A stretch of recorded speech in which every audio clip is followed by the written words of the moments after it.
So I recently had the opportunity to be on a podcast as a guest talking about two of my favorite things, fatherhood and finances. The guest asked me a really good question, and I thought I'd share the answer that I gave on this particular video. So I want you guys to see this video. If you want to watch the whole podcast, I'll put a link in the description below for you to be able to do that, or just hit like and subscribe because I'm going to share several clips from this video over the coming weeks that I think you'll be valuable and I think you'll get a lot out of. So without further ado, let's get into the podcast. So give me a quick background of what you do now. So I do financial coaching and insurance. At one point in my past, I was licensed to sell securities and assets under management and investments and things of that nature. And then I really liked education. I like teaching people about how money works, how to win the money game. I jokingly tell people that I want to teach you what you didn't learn in school, and I talk to people about getting their MBA. We traditionally see MBA as the Master's in Business Administration, but I'm like, no. The MBA I'm talking about is a massive bank account. And so I love it. I'll get that MBA. Right? Let's go for that MBA. Yeah, everybody ought to be striving for that MBA. So I just really wanted to teach. And so I have the opportunity to, in fact, what got me into the industry in the first place was I was learning about the 401k at work. I was trying to figure out what I should do for my own money and my own investments. And I was reading books, different books from, that I'd buy and get. And I had a coworker. Once I kind of figured out what I was going to do, I had a coworker say, "Hey, I see you reading all these books. What can you teach me? I just qualified for the 401k too. Like, can you help me pick the right thing?" And I'm like, I'm not a professional at that point. And so I said, "Sure, I'll help you. Just what I learned from these books." And she was an older lady compared to me, and she's actually about as old as I am now, by the way. But she was an older lady, more experienced, lots of different companies and jobs, and so I figured she knew some things that I didn't, that I could learn. And she said, "Paris, you have a gift. You should do this for a living. Like, I finally understand what to do with my money in the 401k and how to pick the right things." And I was like, maybe I should do it.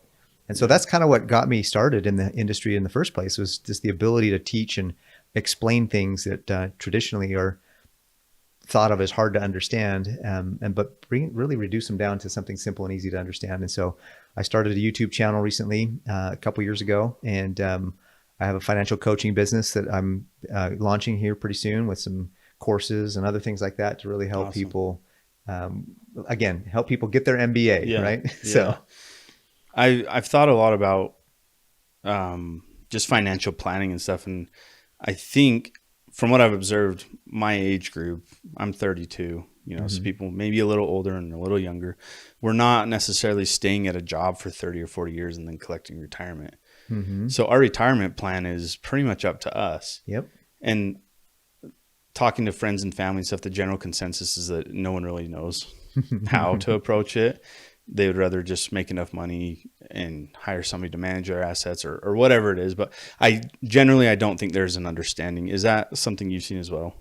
There's a lot of misunderstanding about, I jokingly tell people, when I first qualified for the 401k, I barely knew how to spell 401, yeah. And what is a 401k? Like, what does that even mean? Like, why did they name it that? And some of those things that are just interesting as you start to learn a little trivia, it's literally section 401, paragraph K of the IRS tax code. There you go. Like, somebody was so, creative that's all they could come up with. But it's true. There's a lot of people that just don't understand. And frankly, I had the opportunity in my career to actually run an agency. And I was a trainer at an agency. I would train hundreds of people, agents across the state and stuff like that. And I would hear stories of other agents who were supposed to be professional and knowledgeable and knew things. And I would say, what are you saying to your clients? If that's what you think, what are you saying to your clients? Holy smokes. So there's some things it's not hard. It's simple.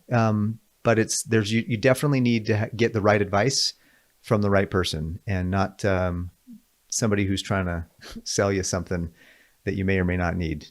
Yeah, I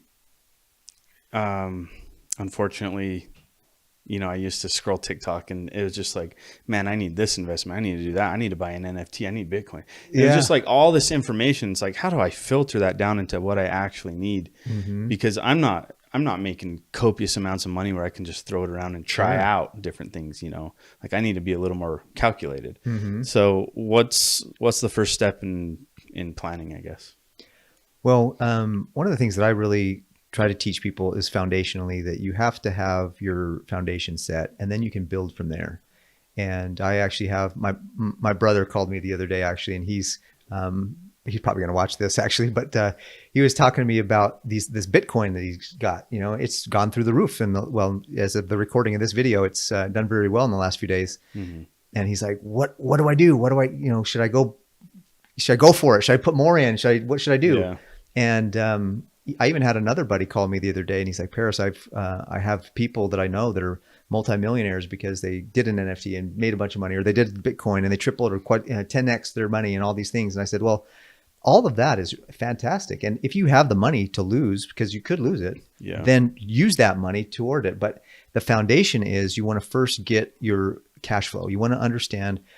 In my program, I start with mindset. You got to believe in the habits and the skills and the beliefs that you have around money are probably the most important. Because if you don't believe that you can achieve wealth, you won't even try. You have to have the why before you can really understand the how. And once I kind of talk to people about the why of, getting themselves set properly, they'll figure out the how, and the how comes more readily. And they're willing to discipline their spending. They're willing to get to the point where, hey, I'm going to make sure that I have more coming in than going out. And then I'm going to make sure that I'm out of debt, or getting out of debt, or on my way to being out of debt. And then I'm going to make sure I have the proper savings. You genuinely need to have, especially in today's world, any emergency could hit at any time. I have had so many side swipes in my life.